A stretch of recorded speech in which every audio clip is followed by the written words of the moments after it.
It's that time. Hey, everybody. Welcome to Brewing Controversy. I'm Lucas. This is David. As many people know, we were getting together over craft beer, bitching about the news of the day. For most of the time we've known each other, we decided to take it to the internet, and tonight we take it to YouTube in addition to Facebook. So this is our first show simultaneously on both platforms. David, how you doing, man? I'm doing well. How are you doing? I've almost gotten rid of all the lingering coughs. That's the A clarification. He actually managed to avoid COVID, but managed to catch a cold. Some kind of cold. But I have a new fashion accessory that makes everything better. Are you ready? There you go. They have to make stupid fourth grade Brandon jokes. We just come right out with it. Fuck Trump. So I bought the hat. I thought about buying this hat, and I put it off for months. I thought, I'll be. I wish I could join you, but again, you've seen me. I can't. I literally cannot fit. For those of you who don't realize, just by seeing me on camera, my head is abnormally large. It does not like. I cannot like if it's the snapback thing. I'm always on the last one, and it's like still cutting off circulation. This barely works, and I'm probably not going to ever be able to wash it because that's how I always get them a little bit too small. But I thought I'd have one on hand now. I thought about getting this last fall for Dragon Con. I was going to wear it around until somebody told me to take it off. Somebody with authority. But this whole Let's Go Brandon thing, I've seen too many hats and t-shirts in public places now where I'm just like, you know what? Fuck it. I'm going to have the option to wear this hat if I decide that I need to add some balance to the equation. So there it is. There we go. Anyway, so if you're just joining us, be sure to say hi. The way the show works, if you're brand new, is that we do try to include comments from the audience and include participation in the subjects at hand. We like to hear from other people what you think about these topics that we're discussing. We typically each grab a pet topic of the night, and then we both dig in on something that we're both equally interested in. It's free form, and we get progressively more inebriated as we go, as should you. And we try to stick to somewhere between an hour and a half and 2 hours most of the time. But, sometimes there's a little wiggle room. Sometimes there's a topic that's way too big to hammer out way too quickly. So, or sometimes me and Lucas decide to yell at each other, we've been married for 20 years, and occasionally we don't agree on which breed of leftism we want to insert into the world, but it's usually always some degree of leftism. Yes. Usually I'm busy bitching about how I'm not liberal enough for any of my younger friends anymore. And David's busy schooling us on his former life as a Republican. And for those that don't know this, David is the recovering Republican among us. Right. This is his first night with full production capabilities. So I will blame any mistakes I'm going to blame on David. Any weird camera swaps, any weird comment stuff, I'm going to blame it all on him. But now we will be able to both see comments as they come in, and hopefully we'll be able to plug them into the conversation a little bit smoother. So say hello if you're out there. Crack them open if you've got them. It's time to dive in. We're going to do a little bit of banter about a few things here and there. And I'm first because I got so fucking sick of this story that I told David I'm going to jump on this topic. So anyway, before we get started, Rob is here. What's up, Rob? Good to see you. Rob said, hey. My topic du jour is the school shutdown in Chicago. So I've defended Mayor Lightfoot before. I don't know why, but yeah, sure, you have. And I've mostly it was about the gun stuff. It was usually about when she's trying to keep the right-wing dipshits from labeling the whole town a goddamn Wild West, which it's not. But I decided that she's one of those Democrats that's making us look stupid. And the reason she's making us look stupid is because she's out there during this school shutdown controversy, saying shit Republicans say. Our kids need to be in school. Well, that's a capitalist talking point.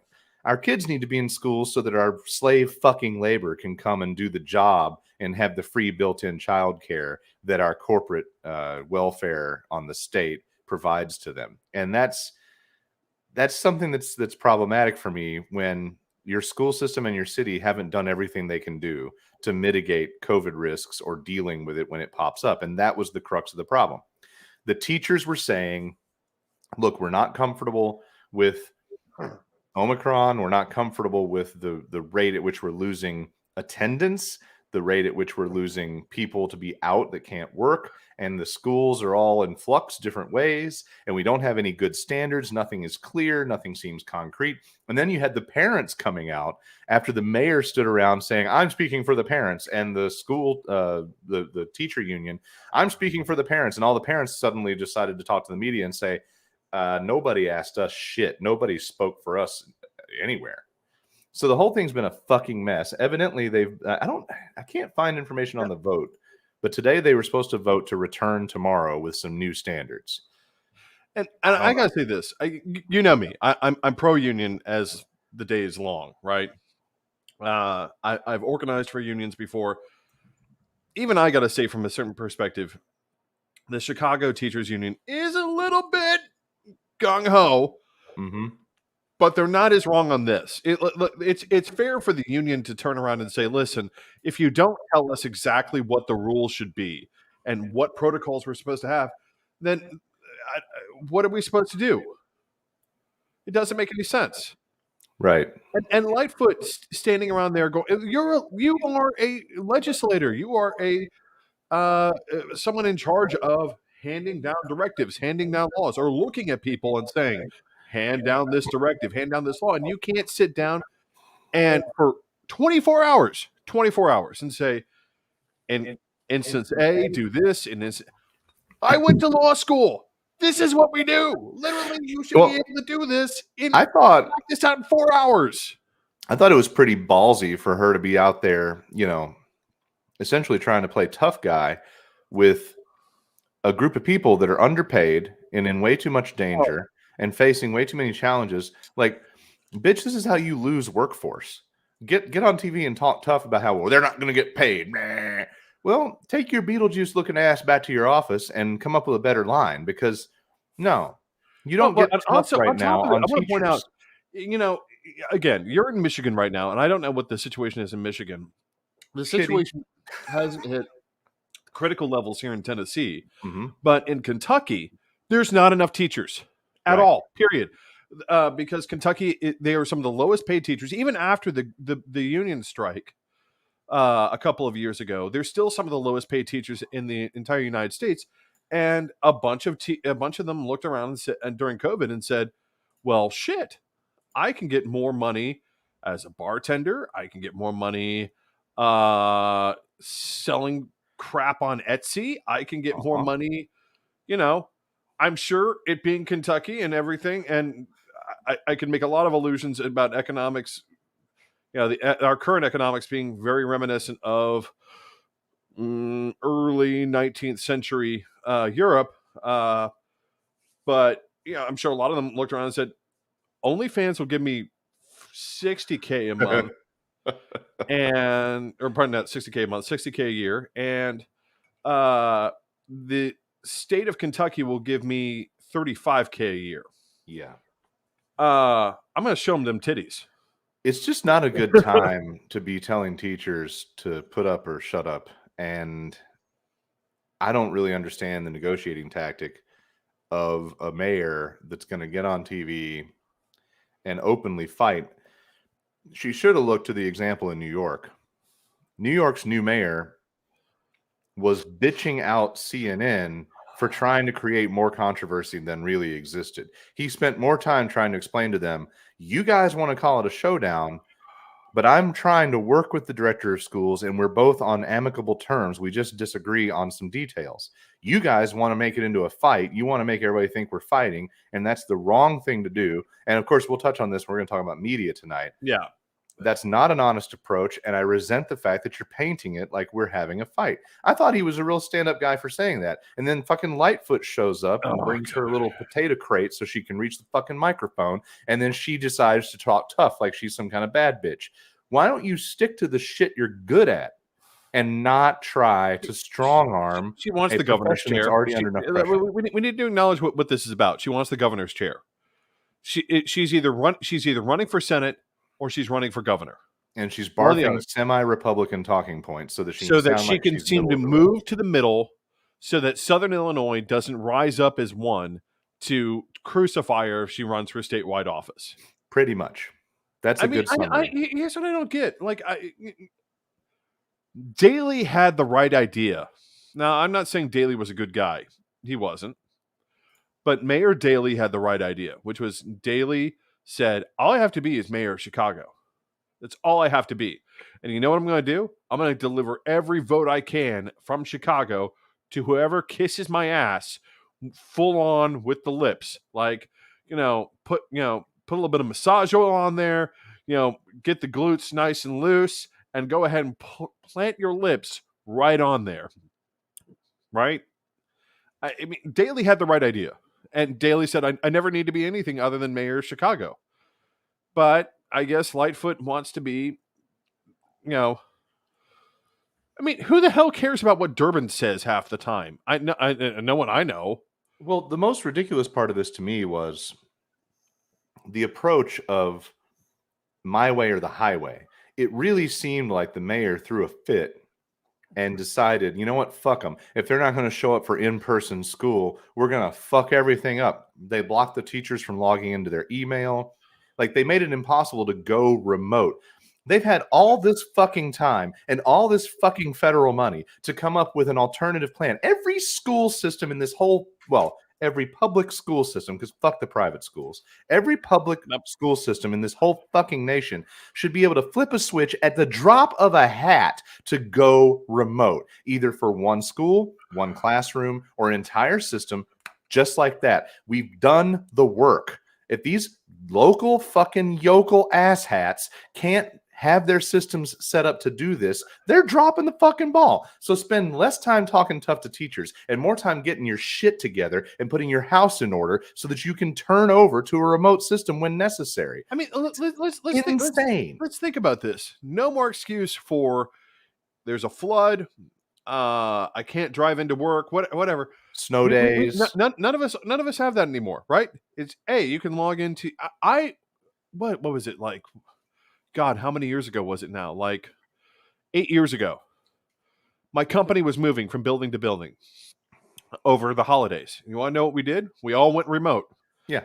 I actually had. I remember a supervisor bitching. He's like, "Well, you only answered 2 tickets over the course of this particular day." I'm like, Dana, it was Christmas. How many clients were putting in tickets on Christmas? And if they were, I mean, shove a stake of holly up their ass. I don't know what to tell. Right. Well, I feel like in the beginning, it could be weird. It could be sloppy. It could be random. And it was excusable. Now, there's no excuse. And if you're going to talk tough about reality. Talk tough about science. Talk tough about the flaws in our capitalist abusive fucking system. If you want to stand on your little crate and lean up to your microphone and try to act like you're big shit, then talk about what's really going on. Tell parents the science is clear. And because some of you won't vaccinate, you're a little crotch fruit, we still have to struggle with fucking bullshit. So if you don't want to be stuck with your kids at home on remote school, goddamn vaccinate them. Tell your neighbor next door that they're a moron for not vaccinating. Create pressure. Or we could just all balls up and do what the fuck we should have done, which is to say you're expelled if you're not vaccinated after you're eligible for vaccination. Yeah, go to your crazy religious school. Go to your crazy private religious school and go do that. Maybe, right. If you want to do that. But here's the problem. Do you want to know what's true at most private schools? they all require vaccination. Yeah. The reality here is you can't go to school without your MMR. So why the fuck are we allowing people to go to school without their COVID vaccination? That would simplify a lot of this.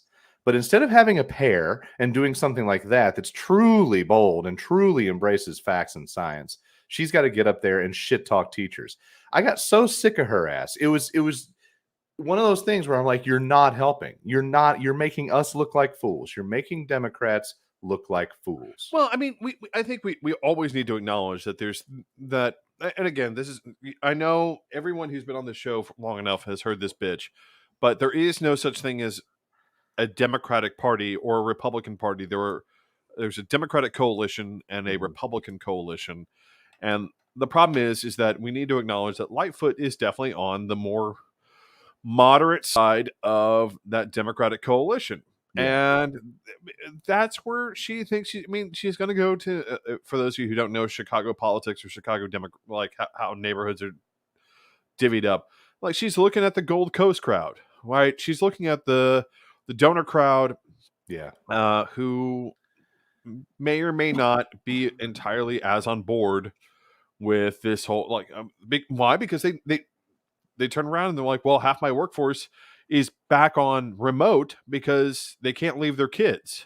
Yeah. Yeah. Well, first of all, I want to point out, if you're able to work remote, why wouldn't you? Maybe it costs you less money. Maybe we need to confront the reckoning that this pandemic brought us, with all of these flaws being laid bare, and the fact that we based an entire economy on the ability to farm out kids at no cost to the corporation that takes advantage of their available parents. And now that system is proving to be vastly flawed. We're very much, for those of you who aren't familiar with the novel, it's called Jennifer Government.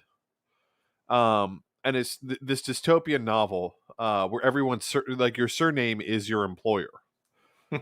So therefore Jennifer Government is works for the government.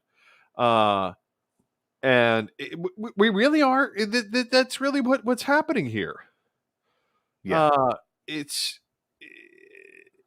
we're using the public school system as a means of warehousing children so that parents can go to work.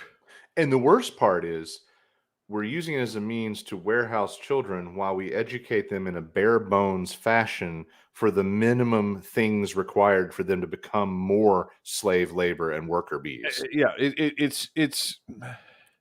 gross, it's nasty, and we need to call it what it is. Lucas and I have a lot of different ideas about education, and most of them are opposed to each other in various ways. But on this, we can agree very easily, which is that there's no fundamental reason why the way our school system is structured, if you look at it, it is designed to funnel children into a debt-laden corporate system that does not benefit them and does not benefit wider society. The only way that we find the people who end up benefiting society is they're the people who get out of that system at various stages or realize later on that, like, hey, I need to forget some of what has happened, which is not a condemnation, by the way, of the public school system or higher education at all, although Lucas likes to condemn higher education. I don't. I think you all are great for the most part, except for you, Florida. I'm looking at you, Florida. Also, Ivy League. I'm definitely looking so hard at you, Ivy League. Well, Rob comes to us from South Carolina, and he knows the struggle with ignorant dipshits that refuse to participate in reality. Problem I have here with the hillbillies in South Carolina. So yeah, you've got a lot of people that are refusing to do the right thing, and I'm officially over it. Fuck them all. If they don't want to do what they need to do, then they're expelled. Only if you're too young to have the vaccine should you be allowed to be in school without it. And I think that kind of hard line would really help improve teachers' feelings of safety and parents' feelings of safety. Well, I mean, and also, and it's not even like, it's not about the feelings, because it's fact. Like, the feeling is based on the fact that no one has a plan. I haven't encountered this yet, but we all know that I'll be a dick when the time comes. If Grand Rapids Public Schools gets this chaotic, I'm going to have some words, because it's absolutely unacceptable that there's not a turnkey solution. It isn't the school's problem if you've got a job to go to do. Like, sorry, hate it for you. The school's one problem is to manage the school. The school is not responsible for making you available for your work and your boss. That is between you and your boss. Now, to the corporate / greedy grab ass small business fucking shameless capitalist side of the fence, I would say that your job is to quit being a bunch of cocks and be flexible with your employees when the schools have to shut down. That's life right now. It needs to be life all the fucking time. Any professional job needs to be able to have a remote option. You should be able to do your job from any fucking where. I've been able to do mine from any fucking where for a decade because I carved it out. I helped my bosses understand how the fuck that works before it was cool. Now it's easy. No. I mean, it's never been that hard. I mean, honestly, like, I remember when pre-cloud. It wasn't a walk in the park. No, even when I was an undergrad, you know what you needed? All you needed. Sorry, guys, this might get a little techie, but all you needed was Cisco VM. There we go. That's all you needed to do. That's all you needed to work remote. Yeah, but that's kind of pricey. I mean, you get a lot of expensive Cisco VM was Cisco VM wasn't pricey a decade ago. Cisco VM might have been pricey 20 years ago, but honestly, a decade ago, hey, here's your license for Cisco VM. There's your workstation computer where you would work at your desk. You can't get to your desk, not a problem. You just log in and then you work from your desk without actually working from your desk. Right. Well, now though, you know, just to draw my full analogy, it's $6 a pop for some Google action. I mean, right. That's the reality. You know, it's way simpler now, and it's commonplace. Everybody knows how to do it. Anyway, I'm glad they're reaching an agreement.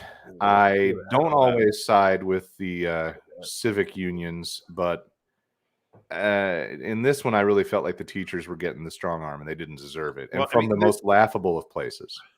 I think the honest to God truth is that, like, from how we've been programmed to treat the teachers union, I think we need to admit that the teachers union has been right more often than they've ever been wrong. That's probably true. About a lot of places where I fall apart on teachers union stuff tend to be like back at our elementary school. They changed principals. The new one was pretty strict and expected people to actually, I don't know, do their fucking job. And you had a whole bunch of these like inexperienced, whiny ass 20-something-year-old teachers freaking out, saying dumb shit in meetings like, sometimes I get emails from her at 2 a.m. And it's like every parent in the room that's, you know, been around them and it was looking at them going, nobody said you had to reply, dumbass. Like, that's when the whiny gets out of hand. I mean, we've all had an email at 2 a.m. You know what? You're not paid to respond at 2 a.m. If you're getting paid what Metro teachers are getting paid, no. You know what? You should not be receiving emails at 2 fucking a.m. in the morning. If you receive an email at 2 a.m., you looked for it. But again, like I think that's part of what's wrong is these teachers who are vastly underpaid. Right. Vastly underpaid. Yes. Especially for the metro market. Vastly underpaid. Hold on. Let me say it one more time because it's that freaking bad. Vastly underpaid. Right.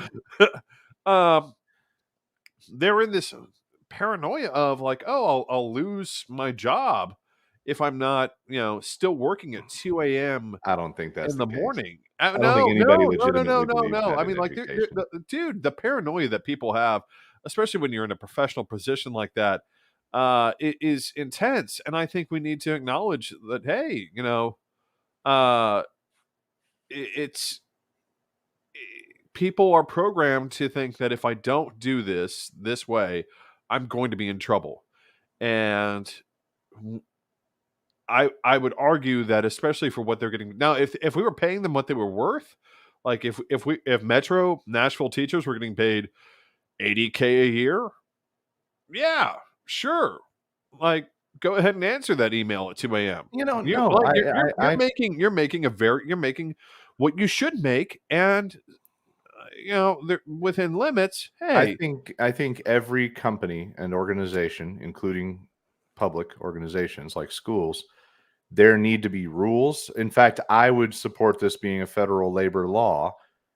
There should be defined hours that responses and operations are expected, and you cannot be disciplined outside those hours. And I would say that line gets drawn sometime, 9 o'clock at night tops.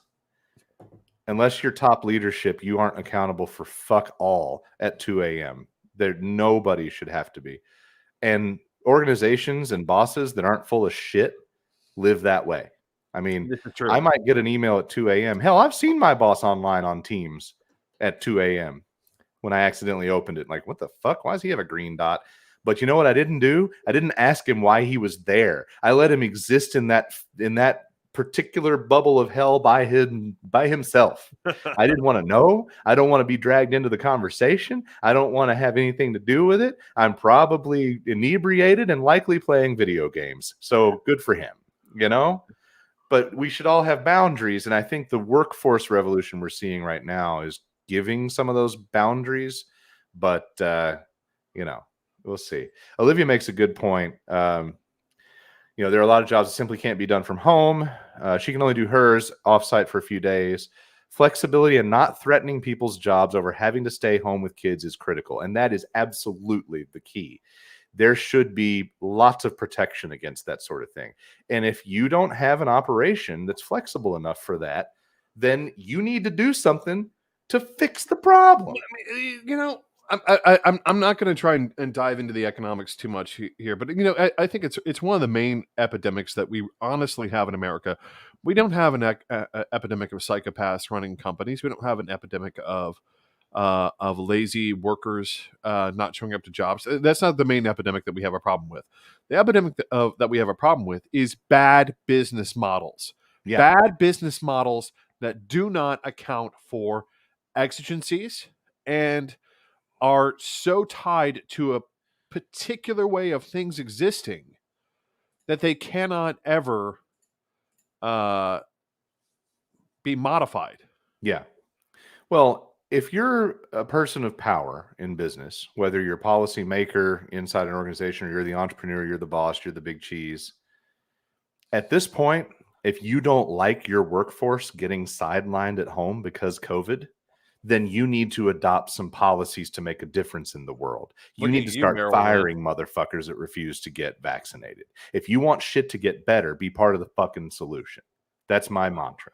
I mean, again, all the which bank? I'm trying to remember. Was it Goldman Sachs? Or does Merrill Lynch still exist? I can't remember. Did they die in 08? But no, it must have been Citibank. It must have been Chase Manhattan. Like their CEO went off on a rant about like, I'm going to get my employees back as soon as possible. Why? And like for Chase Manhattan, insecurity, tiny dick. Oh no! For Chase Manhattan, the problem was they had that many clients who had mortgages against commercial property. Oh, right. I mean, when you actually look at it, like. You have so many clients who have mortgages against commercial property. If workers don't come back to the office building, right? What happens to the value of their commercial property? They were trying to set the example. Ooh, boy. Well, I have wondered, like, when are we going to see this massive crash that's inevitable in leased business space? Because companies are getting their shit together and figuring out that their square footage was way off if they only pulled their head out of their ass or got rid of all their insecure managers that insist on breathing down people's neck and assigning busy work. Right. So, I mean, the truth is, and on one hand, here's what I don't get. On one hand, and several people have pointed this out, the American workforce in many areas is bloated, and it's bloated because you have some workers doing a lot of work and some workers not doing very much work. And now, since so many workers were working remote, it's very easy to tell who was actually doing the work. Because it's all there documented in metrics. Hey, this person was actually doing the work and these people weren't.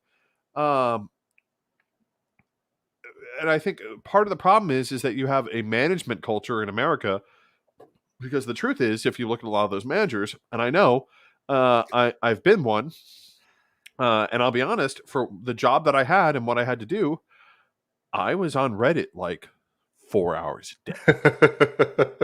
Right? I mean, let's just be honest. Well, and the reality, I was just like, wandering around Reddit trying to avoid NSFW, because at least that would have like triggered the filter. The reality is very much like you say, business models that are flawed. No job in the professional world tends to be on 100%. Usually there is some downtime. Usually there's some wasted time. There's some percentage of people being on hand just because they're on hand. And it drives me fucking crazy in our culture that we don't once question all that time that the firemen play checkers or watch movies or cook food. But here's the thing. Having been the fireman before, and this is the truth. Having been the fireman before, it's always annoying to be told, hey, I don't feel like we owe you that much. Why not? I have to be here. I have to be logged on. I have to have my eyes on that screen that says either we're working or we're not. And if we're not, like, because the thing is, no one can trust you or me or anyone else to be like, nope, I saw the email where half of Kentucky no longer had internet. But no, you need to have eyes on the screen to say, oh my God, we're so screwed. We don't question as a society that the fire department sits around until something is on fire. But in our corporate culture, we have this obsession with people always doing something. Right. I mean, well, fuck off. Maybe I don't have to do anything until something needs me. I used to have to be at work at 7:30 a.m. at one of my jobs several years ago. I was goddamn useless until 9:30. I was there because if something blew up, I was needed. But I was mentally not present until my mind joined my body. And that was just the way that worked. But, not every job is a do. Now, assembly lines and things like that, sure. But because most professional jobs are hang out, do your thing when you're involved. Yeah. And when you're not involved, you got to kill a little time. That's how they're thinking about so many of these clerical jobs, because let's just be honest, that's what they are. They're clerical jobs. These are clerical jobs to organize data and information in a particular way, in which we haven't found a good way for an AI to figure out how to do it already. Yeah. And even if we did, I'm going to be honest. I've worked with AIs before. They're all fucking stupid. All of them. I don't care what you think about the technology. They're all there's no like creative intelligence behind that AI. We don't have to worry about any sort of like Terminator Doomsday situation coming anytime soon. It's funny you would mention AI, because our first comment, now that we're on YouTube simultaneously, our first YouTube comment coming in from Mark. I don't give a fuck who you are. If you email me at 2 a.m., it's in my inbox until I wake up. Exactly. There's nothing saying you have to reply. And Mark is commenting from the YouTubeverse because he's currently a victim of shitty AI and he's in Facebook jail. So he had an AI decide, I think he was talking about Lindsey Graham, and he had, you'll have to clarify it in the comments for us, Mark. There was something about telling somebody that, what is it, COVID's not coming over the border, you graham cracker. I think that's what he said. Let's see. He sent me the comment. Let's see. It was, people crossing the border didn't storm the Capitol, graham cracker. And that was a reference to the cracker got him put in jail. I think that the algorithm in all of its glory flagged the cracker. Speaking of crackers, David, we need to move over to your pet topic, the thorn in your ass tonight. We've talked about the workforce. Let's talk about the people that don't think women should be involved in it, shall we? Just grab them by that GOP, the people that somehow hate women but expect them to vote for them. I want to clarify what set me off about this topic to Lucas the other day. Because there was an article in Politico, the youngest ever member of the New Hampshire state legislature, woman, arguably Democrat, but she really didn't make a point about what party she belonged to, which I'm like, okay, that's fine. But the thing that drove me up the wall is her main issue. The main issue that she presented the New Hampshire legislature with was, hey, we should amend our laws on child marriage. That should be an easy enough thing, right? I mean, like, hey, low-hanging fruit, man. 13-year-olds shouldn't marry. Like, come on. Surely this is an easy place that we could draw common consensus. It's just like, oh, come on. Like, and she got into it over a National Geographic article about, it happening in other places. And she looked at New Hampshire's laws, and New Hampshire's laws were like, well, parents can consent up to like age 14 or 15. And she's like, I don't think that's appropriate. I think we should do something about that. And here's this really easy bill. Like, boom, there we go, done. We just, if you're under 16, you can't marry at all. There we go, problem solved. And beyond that, we have Romeo and Juliet laws, right? Which, for those of you of those of you who aren't familiar with this, so if you're dating someone and you turn 18 and they're still a minor, technically, because they're not over 18, you don't go to sex offender jail. It's like if you beat them to the legal adult finish line, it's a grace period for everybody to catch up. Yeah, I mean, it's not this hard and fast rule of, nope, you're over 18 now, you're screwing a minor. Which makes a lot of sense when you think about it, but it gets really fucked up by certain people's implementation. It really does. So, she wasn't trying to mess with that. She was just trying to say, if you're under 16, you shouldn't be allowed to marry. Very simple.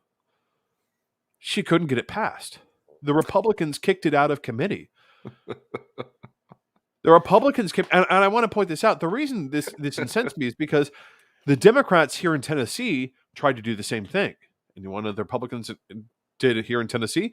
They kicked it out of committee.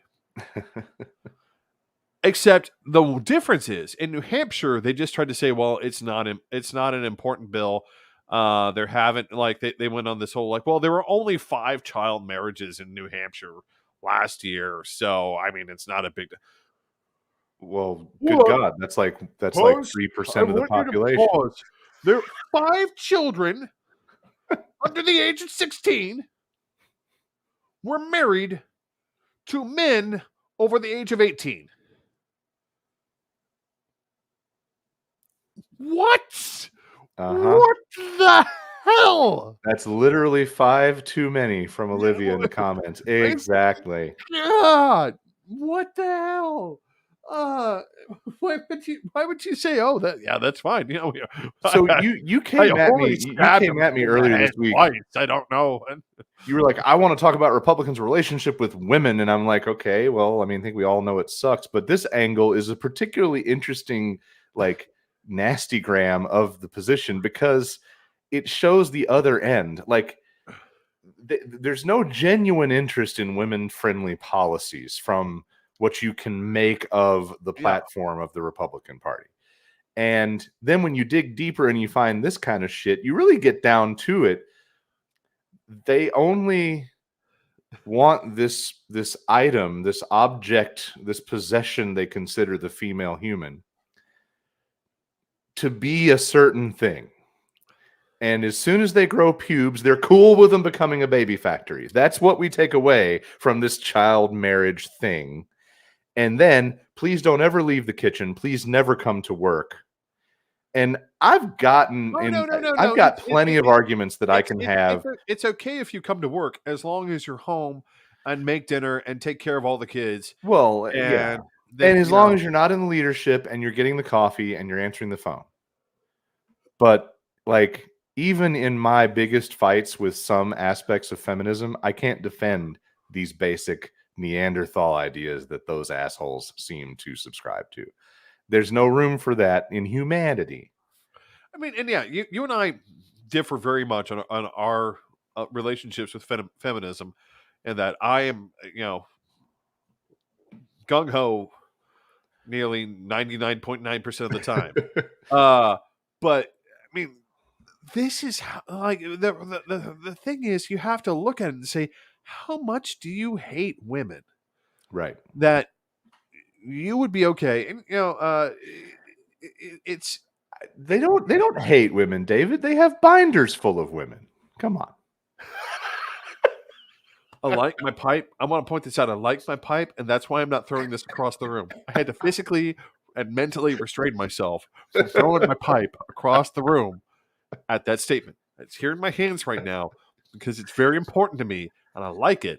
I puff on it a lot, and I didn't want to smash it against the wall. But, it's kind of nice to think about the good old days when binders full of women was the most offensive thing that a Republican candidate for president could muster, because grab him by the pussy. Well, I thought for sure that was the end. We were on a family vacation when that news broke, and we were listening to NPR. We were driving along the Gulf Coast between Mobile and Fort Walton, and the radio and the news was on, and they played the clips that were recorded on the bus. They played the Trump clip, grab him by the pussy, and I thought, oh, well, that's it. That's it. It's over. It's over. This is the end. There's no way anyone ever recovers from that. There's no way. It's over. Fuck, how's it not over? And it blows my mind. And when you talk about the Republicans' relationship with women, you have to address the weird, abusive concept that women keep coming to them and joining in. And I haven't ever been able to make that square. Olivia points out before we move forward, they like the idea of women. They don't like the idea of women. They do not like the idea of women. You don't think so? They don't like the idea. No. No, maybe the idea of women in the sense that they don't have to actually masturbate themselves or make their own food. No, maybe actually, that's the idea. One of the stranger aspects to come out of like the white supremacists, the hardcore white supremacists coming out of the closet, has been the growth of the gay Nazi community, and because Why? Women are inferior, but women are inferior. And men are superior. And if you actually, only men can have actual meaningful relationships, and only with other men. Really? So therefore, that's a thing. Yes, that is a thing. The gay Nazi thing is a thing. It is a thing. There are leather Nazis out there. Yes. Oh yes, it's a whole thing.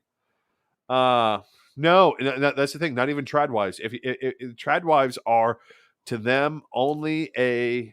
Sorry, I had to respond because I saw it up there. I'm like, for those of you who don't know what trad wife is a purely homemaker who is modest in public and sexually submissive and submissive entirely within the relationship. And is there to cook, clean, serve the husband, and raise the children. This comes from Olivia's comment about the idea of a particular kind of woman. I think there are gradients. I think there are a lot of different ways on the spectrum. But I mean, the fact that leather Nazis exist is just like, you have to look at that. That's what they're going for. They don't actually like trad wives. The only reason they like trad wives is they can't bring themselves to suck cock. Speaking of the grab him by the pussy scandal, I like this one comment that Mark tossed in earlier. There's a lady on TikTok wearing head to toe would rather have a pussy grab than a COVID stab. Sweats. First of all, you could have told me nothing about what was being worn, and if you said Trump woman on TikTok wearing sweats, I've already generated a mental image. I mean, honestly, I'm not. Even when I'm at home, I can't. For those of you who know me, I appear on every one of these shows with a button-down t-shirt, with a button-down shirt, a t-shirt underneath. This is his daily attire. This is what this is what I wear every day. I, on the other hand, usually have a brewery shirt on, a t-shirt. Bathed, my glasses clean, my space clean. I have never in my entire life besides actually being in the gym, wore nothing but sweats. I don't understand. Like, oh, I'm just going to lounge around the house. I'm like, no, you have shit to do, motherfucker. You hang around the house in jeans every day? Well, I mean, I'd rather not get the bleach on my legs. I mean, so yeah. I've been exploring various new ways to deal with casual house pants with the work at home world. So today's champ so far is a weird Eddie Bauer hybrid between slacks and sweats. So it's like I can't do it. Sweat material, but it's hemmed at the bottom like pants, and it has pockets that are not like stupid bulbous pockets, and it's compatible with my genetically large ass, and it's actually really working out. And I only bought the damn things because they were some kind of clearance thing with a matching thermal shirt or something.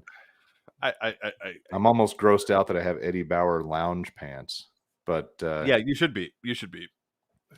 Comfort and the ability to run outside and not freeze balls. That's the objective at hand. Yeah, no, judge yourself, because I am. So I mean, the problem is that between reproductive rights and I also want to come back to something else, that there is technically such a thing as a woman Republican. I am from a state that has a theoretical genetic woman as a senator. Yes, the brain trust that is Marsha Blackburn. Right. I obviously genetically born a woman. Whether or not she's had transition surgery in the meantime to remove that impediment, I can't say. That's between her become a secret redneck man. That's between her and her physicians. Anyway, I mean, you look at these people and you're like, well, I'm a woman and I'm a Republican. Like, yes, but you hate other women. You very obviously sold out. And you're selling out other women. What it is, you know that you can get power by being a token woman, because again, in conservatism, you have to boil down like into the logic and philosophy of conservatism, it's all about me and it's all about power. Yep. So therefore, selling out other women and being like, well, I can get birth control, but you can't. I can have an abortion, but you can't. I get equal pay, but you can't. That is entirely in keeping. And so there is no such thing as a Republican feminist. There is no such thing as a Republican who is actually sticking up for women's rights. That, I mean, you look at them and like, well, I don't think we should need the ERA, because you think that you can, your existence, your understanding of your place in society is simply leapfrogging other women. Yeah. That's it. That makes sense. It's the reason you don't think that we need an equal rights amendment and equal pay is because you actually just want to beat the other women who don't get paid as much, but you don't actually care that you don't get paid as much as all the other older white men who have done less than you. That's pretty accurate summation. Well, you know what time it is? It is. I'm going to let you go first while I take care of a minor issue over here. Well, you do have the power now to force me into solo video mode. I do. Look at that. But I don't think you're going to figure it out. Oh, he figured it out. He got it. So anyway, we've made some improvements in our stream, and one of the things those that were here at the top noticed, we did a new intro video. It's basically the same concept as the old one, but we're going to be starting our live stream by going live with the intro. So there won't be the welcome banter section as much anymore. We might once in a while mix it up, but it's a good way to be able to know that we're on the stream and we're live. And then we've made some new graphics package content for our banter here and there as we come to it. Some of you know what we're talking about. The rest, I'll let you be pleasantly surprised. And we've made some new content for when we take our beer break. And that's where we are now. We typically knock out a couple topics, then we do a beer break, and we talk about some beers that we've brought to the show. We try to do a review. I don't know if it's terribly academic every time.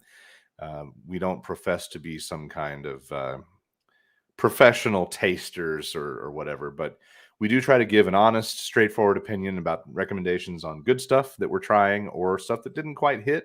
Those that saw the St. Patty's episode last year know that we experienced some beer that didn't quite hit. The Tailgate Lucky Charms was not lucky. But you got to try some to find out that you don't like them. We usually try the ones that we're pretty confident that we will like. And when we get around to our beer break, we always take a few minutes to show off the can, show off the art, talk about the brewery, talk about where we're picking up on the flavor. He's back, ladies and gentlemen. Let's see if he can figure out how to get himself back into this stream. We're going to teach David one way or the other. Look at that. There he is. That's good because I needed to cough. So anyway, now that you understand the flow of the show, it's that time. We're going to kick off the beer break, ladies and gentlemen. So if you've got another bottle or can to pop, now's the time to join us.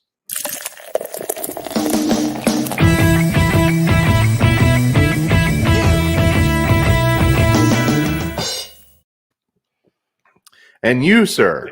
Oh, wait, I'm starting. No, hold on. Before I start, because I unfortunately have not drank fast enough. So you go ahead and go. All right. And then we'll go back to mine. I've got a little bit left in this sucker right here. And a very small amount of that left, so I can do that. I can accommodate. So I confess I've had this on a flight before, but I haven't had it out of the bottle. I decided a couple weeks ago to pick it up and get it stashed. Tonight I'm going to do Founders Fruitwood. So I will switch over. We're going to put the names on the screen now so that people know what we're talking about when we're bantering about the beer. So Fruitwood is a cherry ale aged in maple syrup bourbon barrels. It was absolutely heavenly when I tried it on a flight. So I'm really looking forward to seeing how it does at home. I am approximately 1.5 miles from Founders Brewing, so it's not like I can't run over there and have the shit on draft. But being able to pop it open at home when you want a little something, whether it's after hours or you're just lazy.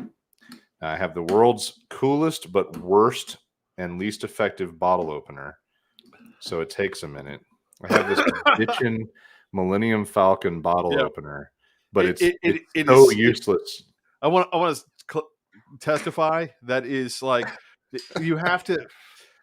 There's times when I learned how to use all the muscles in my hand just to make that bottle opener.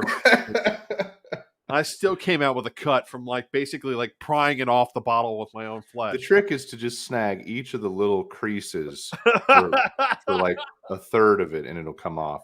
So Founders Fruitwood, here we go.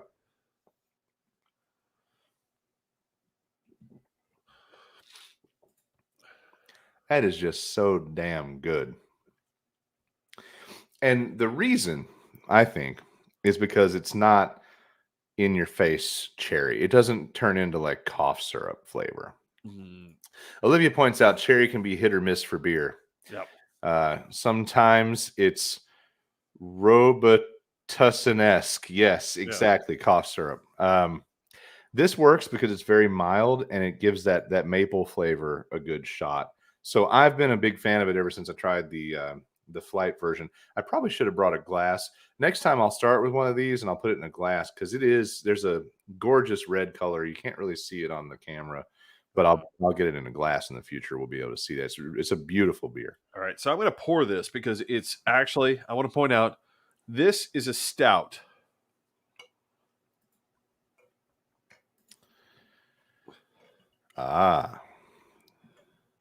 That's bringing me some white stout. It is indeed. This is the Stay Gold Pony Boy. And actually, it doesn't have a... And now David's focus has gone straight to shit. No, not again. Not again. All right, so this is one of the problems with my camera. There it is. Which is... It'll get you. Come on. Come on. Put your hand up. And then pull it back. There you go. It's going to catch you eventually. There we go. There it is. Unfortunately, we're due for a camera upgrade probably here in a little bit. That's the onboard camera or not? No, that's the Logitech.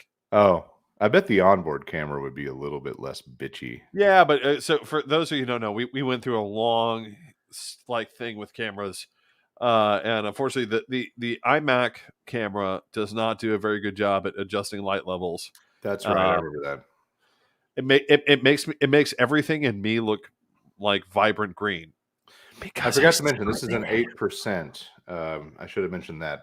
Yeah, I mean, it's right in the right sweet spot. You can throw back a few of them. It's not like I'm strangely at the low end this evening. Normally I'm at the high end. This is only a 5.1. Really? But this is the Stay Gold Pony Boy from New Heights, which is a local brewery here in Nashville. And as you can see, it's a stout, but it's a white stout, and it's very, very pretty. So how's it come in on flavor? Have you done it yet? There you go. Oh wow!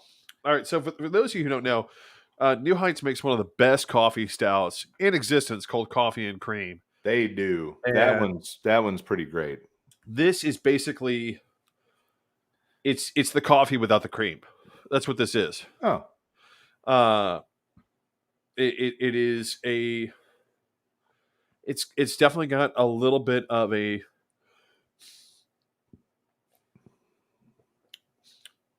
Yeah, it's coffee flavor. That's what the bite is. It's a coffee stout, without the sweetness from the coffee and cream. Which, if you haven't had the chance, if you ever see New Heights Coffee and Cream, like in a can or on tap, go steal the keg. You need a friend. You need a friend to do like a whole 1980s montage. You need a friend to do the distraction, right? And while you sit there, unhook the keg and run off with it. Except if you've ever tried to pull off a full barrel, you're not running off with it. You are not the Incredible Hulk. You will not run off with that. But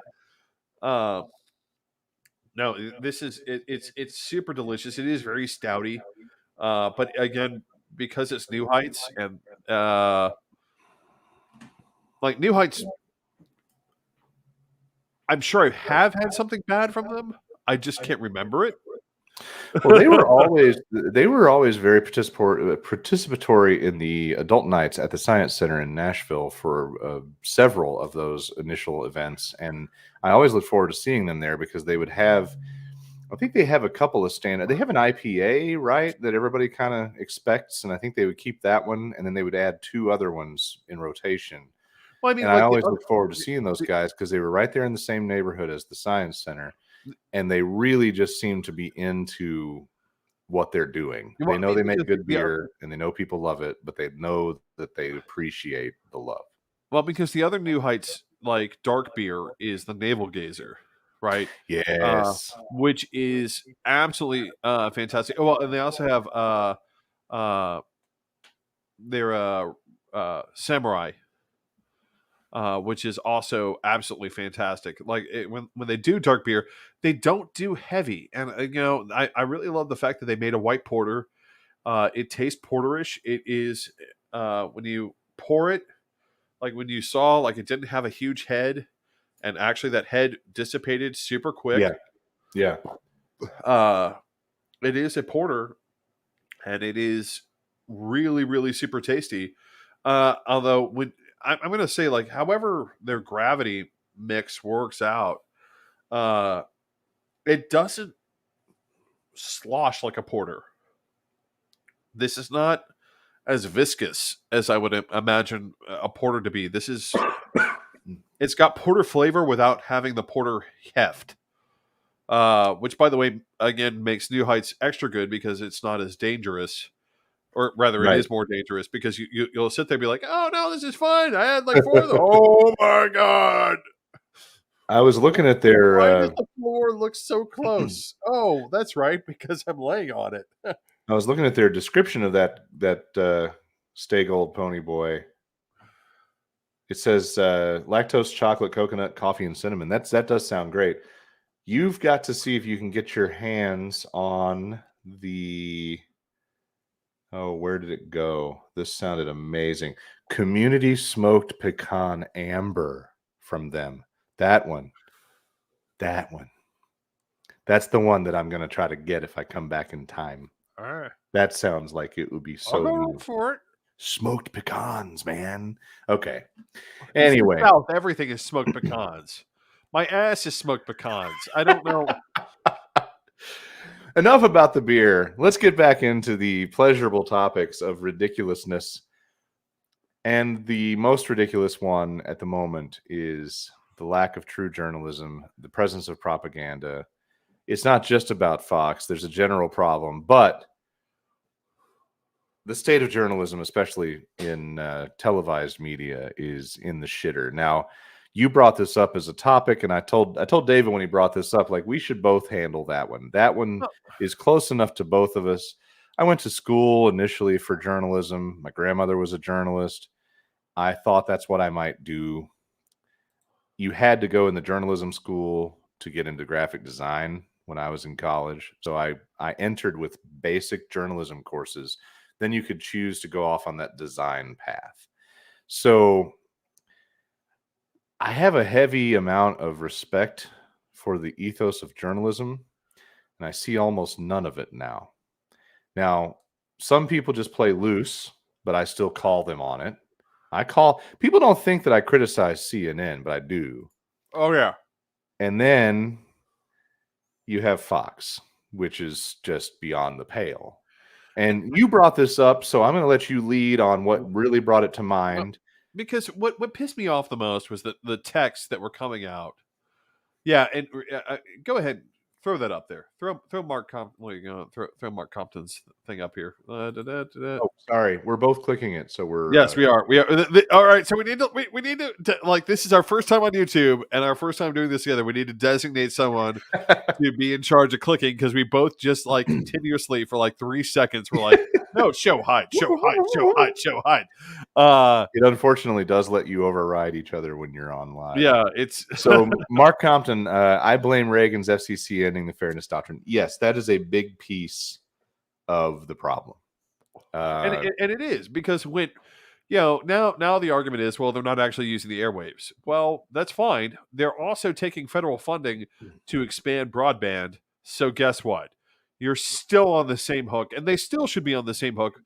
I'm not going to go into my Henry VII issue right now, but I mean, it doesn't matter how it's delivered. It's delivered on some federally subsidized platform, whether it's broadband, whether it's radio, whether it's satellite. There's something that we all help pay for that helps deliver this horse shit. Even the internet. And the fairness doctrine should still be in effect.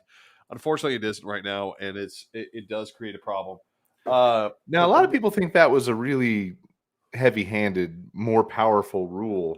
It really wasn't that big of a thing as far as teeth, but it was present and it helped. Right. And, having been in that environment, you just don't want to go have the fight most of the time, right? It's that, okay, the fairness doctrine exists and we're not going to have the fight, so we're just going to obey the fairness doctrine. Now, if you don't want to obey the fairness doctrine, again, like, the reason it doesn't have any teeth is because back in the day, the FCC didn't have any teeth. Yeah, right. The FCC, but now the FCC, with the advent of everything revolving around communication, the FCC does have teeth. The FCC can put its screws to you. Fox used to phone in a pathetic example of a liberal once in a while and try to kind of fake it. Well, no, I want to point out, Combs was not. Combs, that fucking pansy. Yeah, no, Combs was not a pansy. Combs wanted to have the conversation, and honestly, Alan Combs believed that by engaging with what was happening, he could do something to mitigate it. That was his thought. And Alan Combs was not a bad liberal. Alan Combs was not a wishy-washy, pushover, moderate. By no means was Alan Combs a moderate. I have a hard time digesting that opinion. Did you ever watch it? Yeah, and I felt he was a fucking pussy. He phoned it in for liberals. Well, for towards the end, yes, because he was dying. I mean, I guess that's an excuse. I hate to say that, but that's when you just go balls to the wall. Damn. I mean, come on. Like, I don't think he wanted the fight. He didn't. If you're on your way out, just piss everybody off. Fuck them. That was Combs' problem. Combs' problem was that he didn't want the fight. He thought by engaging with Sean Hannity at the beginning that he could avoid the fight. I think, but at the end, he definitely did regret. He's like, I gave him credibility. Yeah, that's a good point. Yeah, and he did not appreciate the fact that he had participated in that. I'm a big fan of this take from Olivia. It's really both terrifying and amazing how many issues we deal with today that are directly linked back to Reagan being a shitbag of a president. That's true. I also, unfortunately, have to thank him for a lot of my nerdisms because much of the stuff on the shelves behind me was made possible by the deregulation of toys and advertising. So there are some things that I will say were nice, but I would have easily lived my life happily with no Transformers cartoon if some incredibly large percentage of gay people hadn't been killed off by AIDS because he was just going to let it. Or that people who needed mental help weren't suddenly thrown out onto the streets or slapped onto family members for them to take care of. Or the fairness doctrine or the fake welfare queen concept. Or, we could make a list for a day. We really could. Thanks for that, Ronnie. Anyway, back to the point. No, I mean, it's the entire way in which right now we're treating this aspect. And the problem is the news media has had a big problem with this for a while, which is that no matter how crazy Fox News gets, they aren't allowed to straight up say, no, you're lying. You are straight up lying. I don't understand why even Rachel Maddow or, I don't know, Ari Melber or and like screw it. Like who's at CNN who doesn't like their job too much? I don't know. You're thinking about recruitment of leftist types to balance Fox if they needed to suddenly pretend like they gave a fuck? No, I'm just saying, like, why no one's willing to stand up to them and say, no, you're straight up lying. You are lying. Well, they're okay. So Don Lemon does a pretty good job. Anderson Cooper does a pretty good job. You are lying. You are lying. You know this isn't the truth, and you are lying. I don't know if you watch enough to see it. There are lots of them that are regularly talking about the propaganda network when they reference Fox. I'm not sure what legalities are keeping them from just naming names. It really seems like these cheeky references. They're all afraid of defamation. They're all like afraid. And this is the problem. They're all afraid of defamation. And to say, I would like one of you as a news organization to stand up and look at Fox News, look at OAN, look at Breitbart and say, you are lying. You are telling a lie. You are. I didn't even know OAN existed until Trump came along. And I was shocked to find that anything could be worse than Fox. Oh my God, it's so much worse. It's so much worse. Oh yeah. I don't know how to get it back. I don't know how regular Americans in general on both sides of the spectrum don't really understand what journalism is and what it does and what it's for. Not anymore, because like the thing I categorize the people that say they don't trust journalists, which is a preposterous statement to make. Like what? If you diagram the sentence and use the dictionary definitions of every word in the sentence, it's a preposterous statement to make. It's along the lines for me of the people that deride career politicians.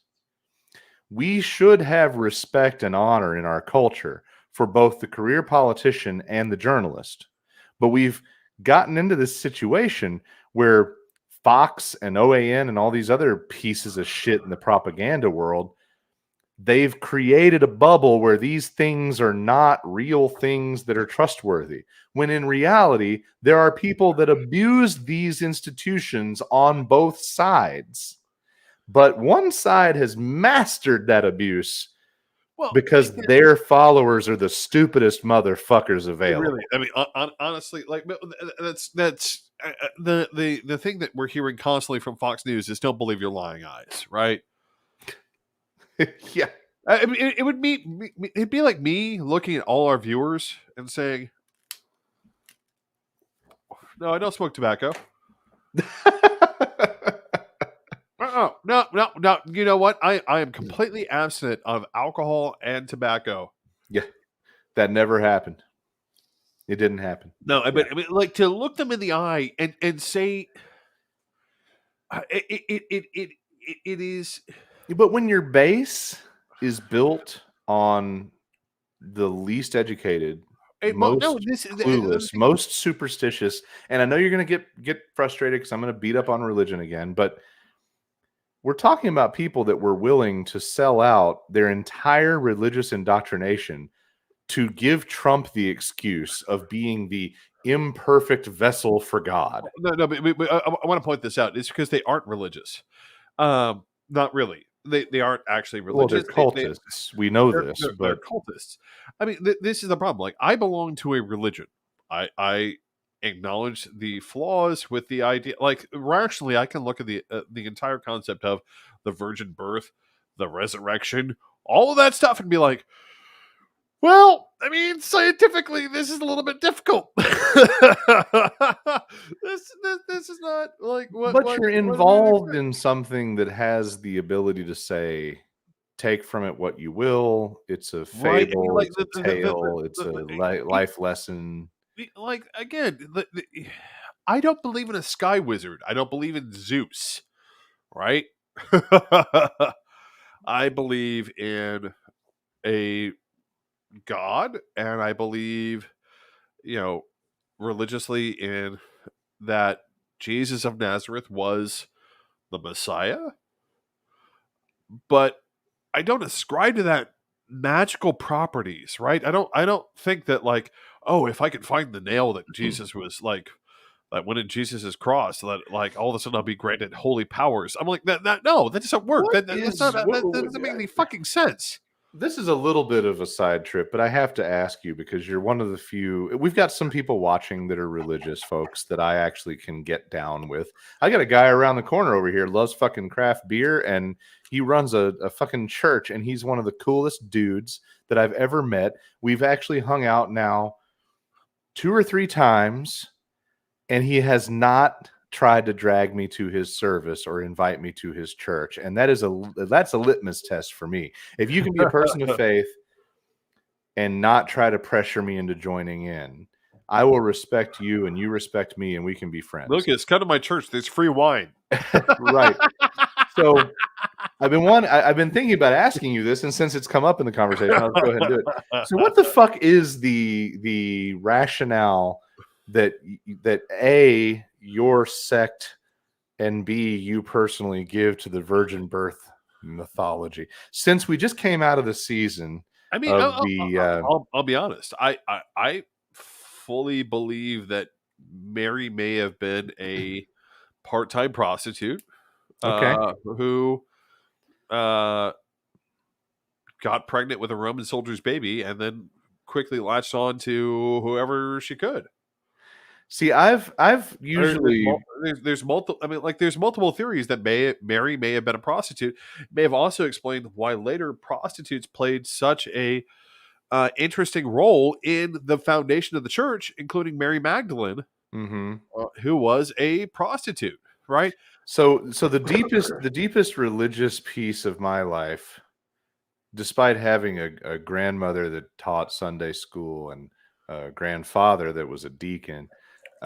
I've stayed away from the religious stuff for the most part. My biggest religious text, if you will, is the book for Jesus Christ Superstar, the musical. So that is the Lucas version of biblical education. I mean, here's the. But it's not incorrect. So even as a child, I thought, as a child, that is incredible. Look at I thought dissipating. These people lied. Absolutely incredible. That was what I always thought about the Immaculate Conception. As a fucking kid, like a 7-year-old kid, the story of Christmas. Well, also you have to remember that my mind was developed enough to say, okay, so they lied about that. Well, no, because actually, they were fucking. That was my thought, and then I got older and realized, or she had a couple boyfriends, or maybe she's a prostitute, or she was fucking the innkeeper. I don't know, but because if you look at we need to get off this, but just to clarify, if you actually translate the Aramaic properly, it doesn't actually say virgin. It just says young, unexpectedly knocked up, and had a Messiah. It does not specify a virgin birth. Rob wants to know if my guy around the corner is dressed like a hip youth pastor. It depends on whether or not your hip youth pastor definition includes some shoulder tabs and buttons and zippers and a really well manicured beard. That is the modern hip. As long as he's not a fucking Calvinist, we should all be okay. I'm not sure of any of it. I don't care because it hasn't come up. He's a nice dude. He's a good dude, and he seems like he's in it for the right reasons. And I can get down with people that are in it for the right reasons. What I can't get down with is this crazy shit where these gullible masses are prepared to excuse Trump and listen to everything that falls out of these networks, man. Well, I want to argue that is not necessarily an aspect of religion. That is an aspect of where they're thinking, what they're wanting to be at, which is... I have a hard time with that. I really feel like people that are, especially evangelicals, there is an indoctrinated conditioning to believe bullshit that you're told by someone else. There weren't any evangelicals in Nazi Germany. Yeah. There we go. Thesis. I can't really combat that. Thesis has a problem. No, this is not an evangelical problem. This is a problem of people not being able to separate fantasy from reality. At its very core, my agnostic ass would tell you that that's still a crossover. There's a Venn diagram to be made. No, I mean it's very clear. I think. So think about it. Trickle down economics mathematically does not work at all. At all. Yeah. But you have people who will subscribe to it and believe in it without question. On the flip side, you have people who believe that, and I'll be honest, religiously, this is one of the things that pisses me off a ton, which is, well, they got sick because of God's will. Like, no, God didn't will that. You willed that when you kept on voting for people who didn't provide appropriate health care. Thank you very much. I think the idea that a deity gives a fuck about your daily affairs is a pretty arrogant fucking position. Oh, God, let me tell you. But anyway, back to the point. That's, a lot of people, when I tell them I'm against prayer at sporting events, well, why do you hate God? It's not that. I think it's really goddamn arrogant to assume that any all-powerful entity gives a flying fuck about your little team. It's just, it's so interesting. It's such a weird, ignorant, arrogant combination with these people. And I don't know how to square it. But I would say that there's got to be a commonality of gullibility built into all this. There it is. Gospel of Luke 18:9-14. That's what you should quote. Okay. Lay it on us. So the Pharisee and the Samaritan approached the temple. And the Pharisee looked at the Samaritan and said, I don't have to worry. I'm more holy than this man. The Pharisee marched up the steps of the temple all the way to the highest step and prayed and said, thank you, God, for making me holier than this Samaritan. At the bottom of the step, he looked back, and at the bottom of the steps, the Samaritan knelt and beat his chest and said, I apologize to you, O God, that I am unworthy. Please forgive me. And Jesus said, the Samaritan was more holy than the Pharisee who marched up the steps. So is it back to that whole putting yourself above other people principle? Bingo! Seems to be the driver of the right. no, wait. My connection's going fuzzy. Wait, hold on. We have a frozen David. We can hear you. Oh my God. Oh no, everything's frozen.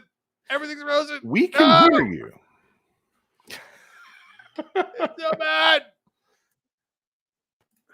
Let's bring him back in, see what happens. Nope. No. Everything is frozen on my end. Everything is frozen on my end.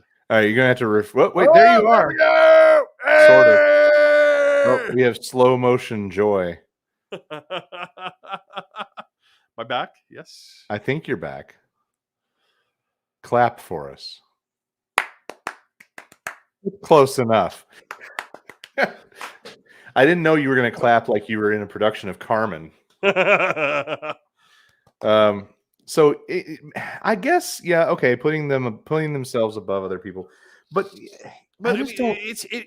So I mean, back to the point, because we need to get off the religion aspect, because we're trying to talk about media. Well, we're talking about gullibility. I mean, a medium isn't successful without an audience, and you've got a what is it? Is it a stupid factor? Is it a? It's a fantasy factor. It's a desire to blame someone else for the situation that you're in. Well, that's definitely a big piece of it. So I had an ex who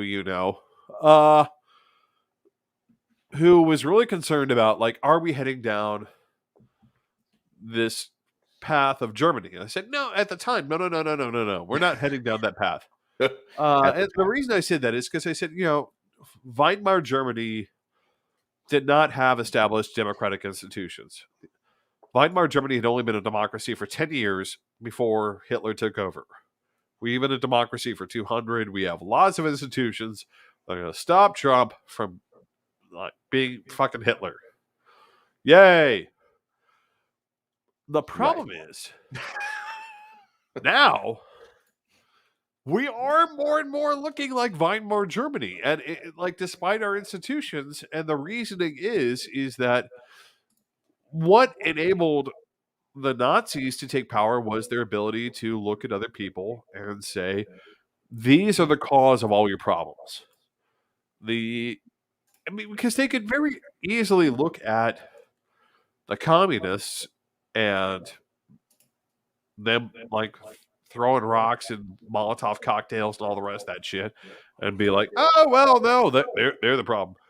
But it's not as easy a leap for most people to be like, the Jews are your problem. Your labor union is your problem. Do you feel like it's a scapegoating thing? It is entirely a scapegoating thing. It is entirely an aspect of, I'm not responsible for my own predicament, or I am responsible, but not really. How about the take that your line of inbred dumb fucks is responsible for your own circular, endless misery? Well, because that's really what a lot of the Fox. You look at Appalachia and it votes Republican. And you're like, why don't you vote Democrat? Democrats want to give you money. I don't understand why you don't vote money and broadband and indoor plumbing. Exactly, right? Like we want to give you proper toilets. But to be completely fair, our side is shitty at selling what we've done for people, and B, shittier at claiming victories. It is shitty at claiming the victories, but it is not shitty at selling what it's done for people. Oh, I don't. The problem is that it doesn't press the point. We sell. But the problem is that we've got another person selling snake oil across the street, and we don't stand up. And this is where it comes back to the fake news issue. We don't stand up and we don't point at that person and say, you're selling your own fucking piss in a bottle. Okay, that's fair. Yeah, that's about right. Well, and you've missed it, but there has been a lot more common reference to the propaganda channel or Fox propaganda or whatever. Well, but because, I think you're right. I think there's some gun shyness on just straight up calling them out. I almost feel like there could be maybe somebody needs to take Cuomo's time slot and do an hour on CNN that isn't dedicated to covering the news. Let that be bookended by the girl that comes on before that. I can't think of her name, but I have a mild media crush on her. Aaron. Anyway, let Aaron handle the news of the day. Let Don Lemon handle the news of the day and some commentary. And right smack in the middle, let CNN do a show where they basically debunk Fox's whole day. And I'll be honest, they could call it faux news. MSNBC basically does it, right? Between Joy Reid and Chris Haynes. That's basically MSNBC is seen as being extremely left biased. And I don't understand when you have George Will and Bill Kristol. They are pretty left biased, if we're being honest. I mean, they are. George Will is left biased. I'm not talking about the individuals. I'm talking about the brand. CNN is seen as a more middle of the road brand, even though the right thinks it's liberal as fuck. This is part of my problem. The problem is MSNBC is telling the truth. Which is why George Will, but they're more sassy about it, which makes the right butt hurt. Exactly. That's the entire thing that pisses me off. I'm like, listen, George Will and Bill Kristol are as conservative as the day is long. Their testicles practically have like fucking conservative tattooed on them. I don't know what else you can do, right? To say like these are the daddies of conservatism. When they stroke off and spew it out, it's conservative jizz all over the place because they should know they birthed all those little conservative babies all over the place. Right? These guys are the daddies of conservatism in America. They were there with Friedman. Right? So I think we've all seen this chart, and this is a great opportunity to bring this up. We've all seen this chart thrown around social media over the years. Oh, God, I hate that chart. I hate that chart so much because it's so full of bullshit. You think so? So this is the media bias chart. Yeah, which makes Adfonts Media. Now, I'm throwing this up on the fly, so it's going to look like ass because we're no. Because here's the problem behind it here. But what are you like? They already have AP to the left already. Oh, come on! It's not that far to the left. I mean, but how the hell is AP anything other than completely fucking neutral? It's fair to say that AP does have a little tiny lean. What? Come on. On what universe? Seriously, on what planet? In a universe where the far right is OAN and InfoWars, there's a little bit... No, because at that point, we're moving the Overton window for them. There's a little Overton window at play here. But that's what I'm saying, is we're moving the Overton window for them when we do this shit. And no, AP is completely neutral.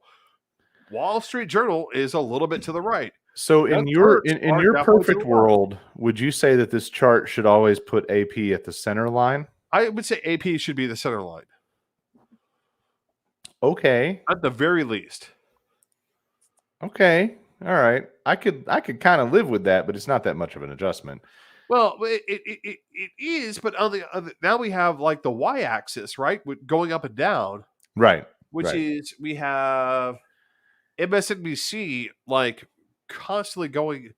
How the hell do we have like fucking Fox News streaming, right, all the way above Rachel Maddow? I don't understand that. Like, I could live with Fox News and Rachel Maddow being on the same plane. Okay, fine. All right, I get that. Rachel Maddow's kind of biased. Fox News is a little lower than no. There's their Fox News, whatever. That's all the way above well, the Fox line. News Sunday. Yeah. Fox Business. No. Push it down. And let's be honest, the Hill full on admits that it's a rightist outfit. It's not center. I mean, I'm just saying, like, it looks like I don't hate the chart. I think the chart could be adjusted, but I don't hate the chart. I'll be right back. So David's got to peace out again because he has the bladder of a 69-year-old woman. But anyway, we got a couple comments down here that I want to throw in. Let's see. Really cool quotes. These are well formatted. I have no idea if these were typed or pasted, but they're really well formatted. So I have to commend that. So communism doesn't work because people like to own stuff. Frank Zappa. That's true. I'm not sure where we brought up communism in our discussion so far. For us in Russia, communism is a dead dog. For many people in the West, it's still a living lion. We need the private sector to create jobs. If the government could create jobs, communism would have worked, but it didn't. So that's an interesting thing to show up in the comment thread, because nowhere in any of the discussions today have we talked about communism. Yet people tend to think communism when you start talking about these kinds of divisions, in this case, the media discussion. I don't know in what way the government is controlling the production of media, with the exception of when Trump was in office and the endless loop between him and Fox was present. And it's kind of one of those ironic things that happens, the ironies of Trump feeding off of the Fox stream in the morning and then feeding to the Fox stream during the day and then observing it fed back. We've never seen a loop like that in American politics and media. And that kind of proved the propaganda piece more than anything. I just ran through these interesting, like, random communism comments that we gathered through YouTube. So, you know, to me, if you bring that into this discussion, the communism that's happened in the media topic has been Trump.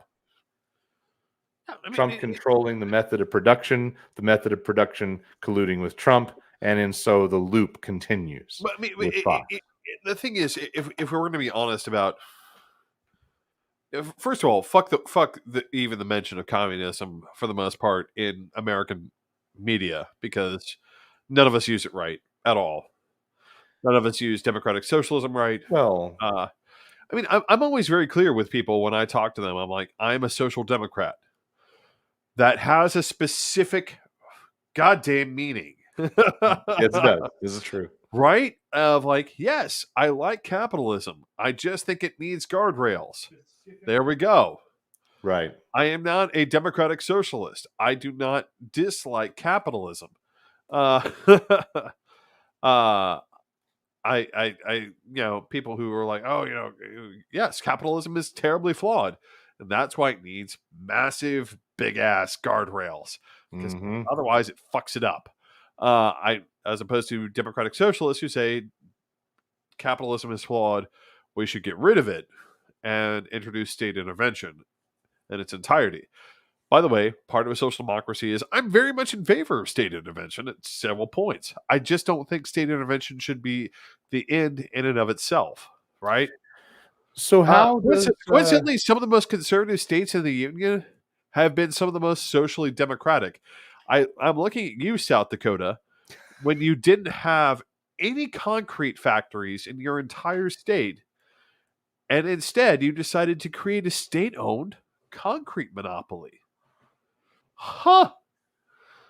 Wonder how that works for Christy No. Well, and some people might argue, oh, U.S. Postal Service, except they have competitors. So, well, I mean, they were technically competitors to sell concrete in South Dakota. The only problem is South Dakota said you won't offer them at a fair price. So therefore we had to establish a state industry to make concrete. for South Dakota. Well, that's not so much communism as it is just competing in a place where there was unfair business. Government can compete. Which all right, I'm not gonna wander this entire, because otherwise I'll start talking about Louis the 14th and the fucking Tali. So anyway, the main point is this: right now in America, we have this thing, Fox News, which is lying to people. And it's lying to people to such an extent that I haven't even been able to bring this up yet, which is they got sued. They got sued by the family of someone who got killed by one of their viewers. And the family argued that Fox News told the killer to kill their family member. I mean, they've been sued by a lot of people for a lot of reasons. Oh, yes. And with the case with the voting platform, that's still up in the air, but that's looking great for them. No. Fox News is likely going to be bankrupted by the. One of the things one can only hope, but I don't think. Slide aside, one of the things that I am hopeful for is Rupert Murdoch has two sons. Rupert Murdoch is still technically alive. I don't know how many tubes are coming out of him, or how many babies he's eating. I don't know, what the fuck is going on with that, but he is technically still alive. He has one son who has already been indicted and found guilty in the UK for forging, blatantly, like just making shit up with regards to a kidnapped girl. And he had his editorial team create texts that she was sending, for which she ended up, by the way, dying.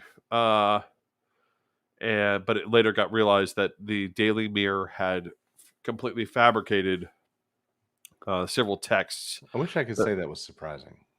Yeah, it isn't. His other son, however, has been kicked out, and largely because he was arguing, we need to stop being assholes. We need to stop being the bad guy. Right. And most of his thing is about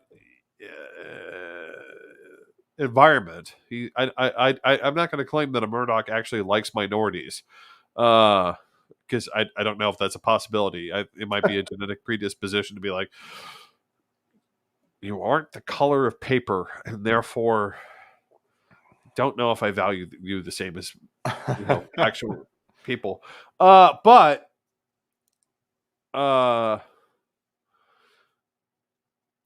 he has actually kind of stood up and said something's wrong. But the main point is that Fox News has literally in court has had to argue that they're not a news organization, that they are infotainment. Right. They're not real because of these lawsuits that they keep on getting for saying the dumbest fucking shit. And now we've got Tucker Carlson out there literally calling for, right? I mean, Tucker Carlson has been calling for violence for a long time. And honestly, Lucas bitches at me, but we can't be like the Civil War, like the new Civil War fucking channel, blah, blah, blah. But when you look at what Tucker Carlson is asking for, Tucker Carlson is asking for a new Civil War. He's asking for, conservatives to rise up and kill us. I am going to give credit slightly to the organization as a whole for trying to pull back a little bit for that, but they won't stop him. They're just going to keep on giving it because they know it gets viewers. They know where they're making their money. It's eyeballs, it's money. And I don't know, short of the fantasy, I think it's a fantasy of bankrupting them. I don't know of how any of this gets straighted out. Well, because you have to remember, heavy-handed slam to the other side. Who are the investors in Fox News? I'd have to look that up. There aren't any. No. Who owns 100% of the stock of Fox News? I'm looking shit up.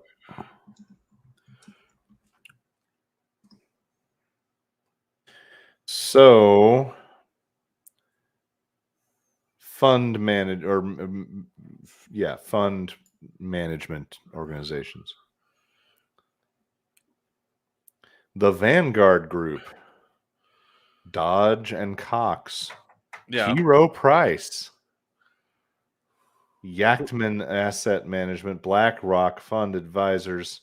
I mean, who holds majority share? I can tell you. I don't know. Rupert Murdoch.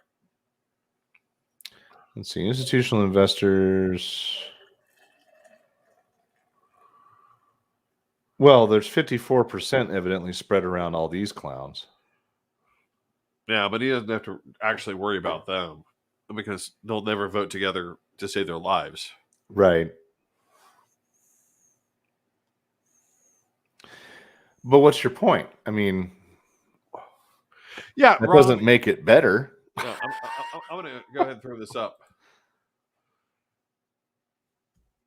The Murdochs are a fucked up version of the Roys on Succession. Yeah, they are. They are. Wow. And the Roys are a pretty fucked up version of the Roys. It says a lot to refer to that as a fucked up version. The Roys are modeled after that concept. Exactly. But I don't think. I mean, what?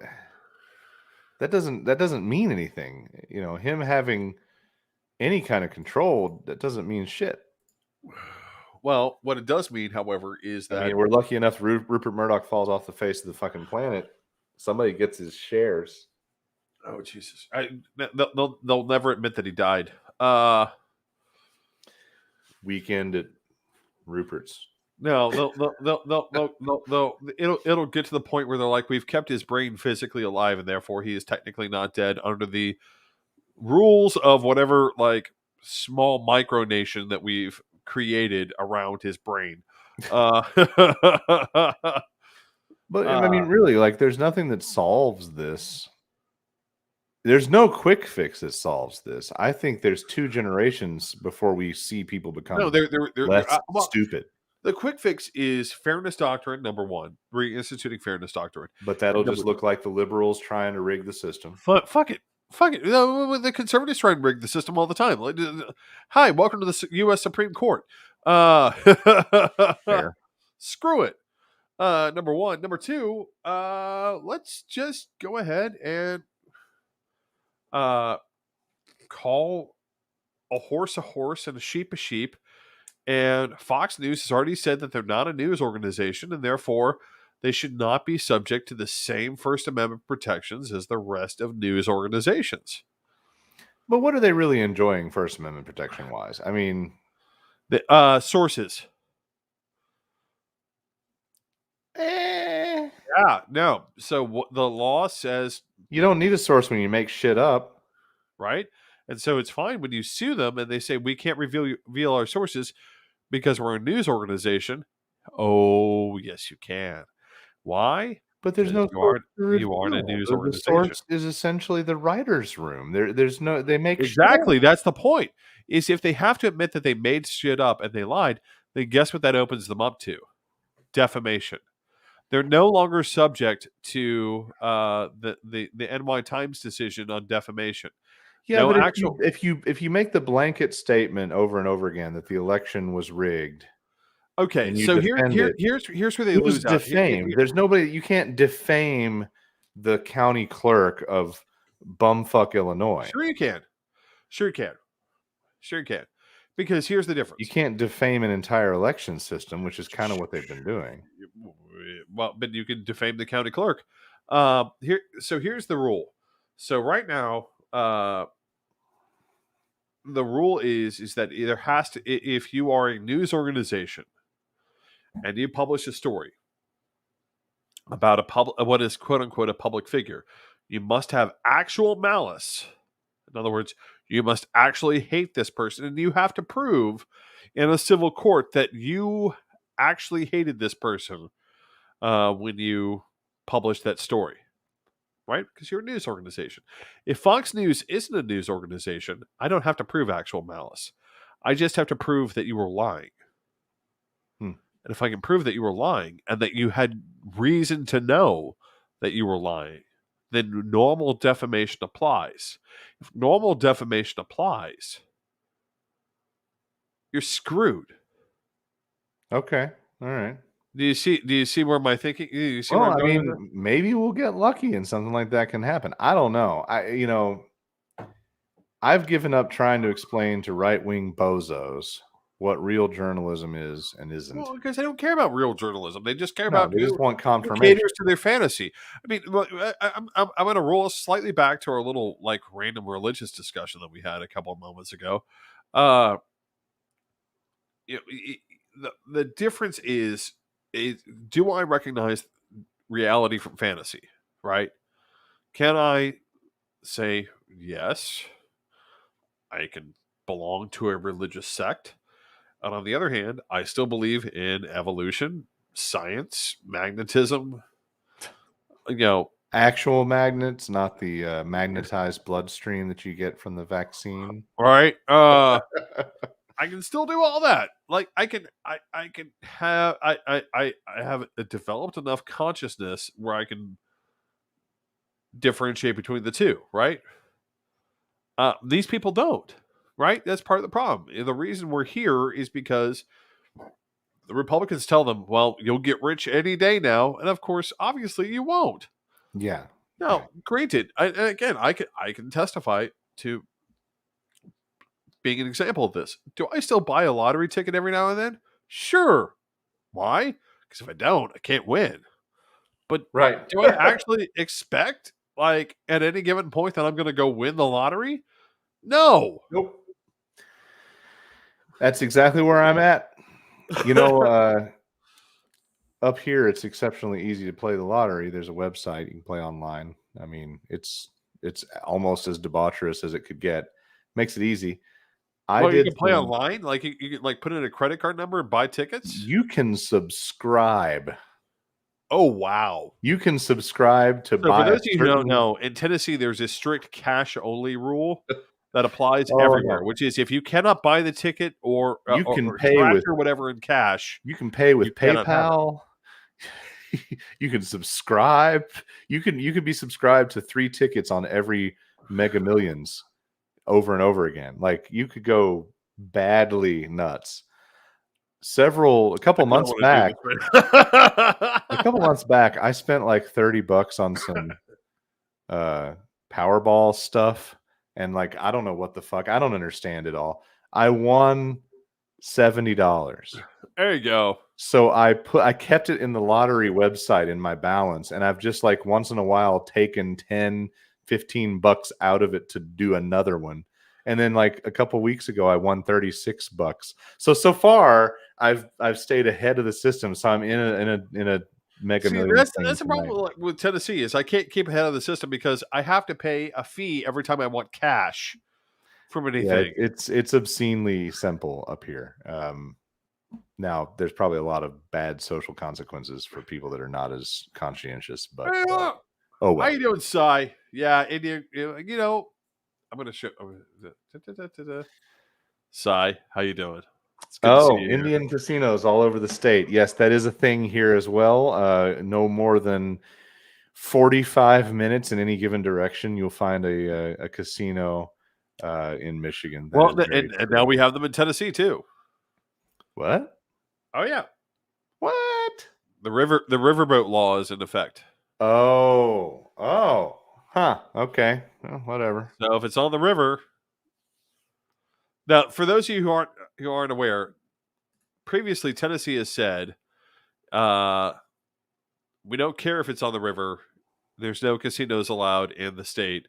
So the whole loophole of it's on a boat in the river never applied. Now, however, it is applying. However, they still won't put them downtown. Apparently, Metro still has the power to keep them out of downtown. That's so weird. Which honestly, why? That's a Steve Smith fucking. That's.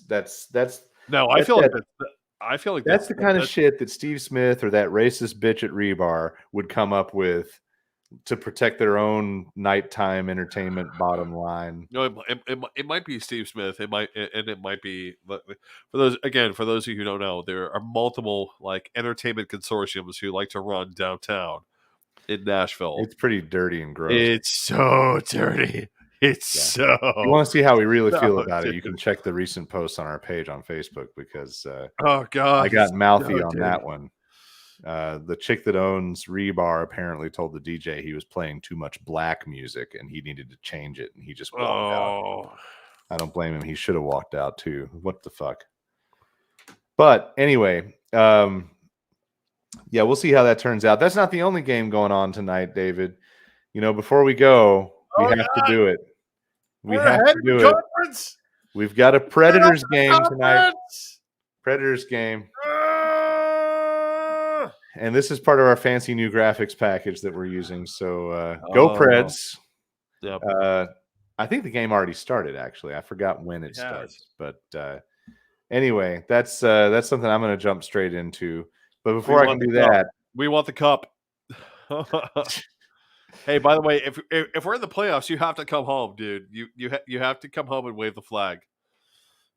Well, fuck you. You get to come up here. Maybe there'll be a game up here. Who knows?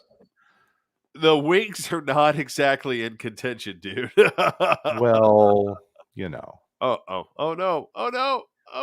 Can you still hear me? David, we can still hear you. But you froze your video again. This is a good opportunity to go ahead and just throw in the towel, though. I'm for it. Like, I want to clarify right now, AT&T is digging up half my neighborhood to lay down fiber. So I have a feeling like the last time I looked around, there was a backhoe about a block and a half from my house. Do you think they're fucking with your bandwidth? That might be happening right now. You're catching up. Your lips are catching up to the sound of your voice now. Yeah, hi, ladies. There you go. You heard it here first, ladies and gentlemen. Sorry. Anyway, it's about that time, folks. I'm going to go watch some hockey and eat some late dinner. But we're really glad you could join us. Thanks for joining in on our first simulcast to YouTube, folks. It was cool to see some folks from the YouTube side of the world. We're just gradually playing with this concept, expanding, and we are really grateful for you tuning in. And if you watch later on, that's fine too. And with that, as we always do every week, we say good night, good evening, and good luck.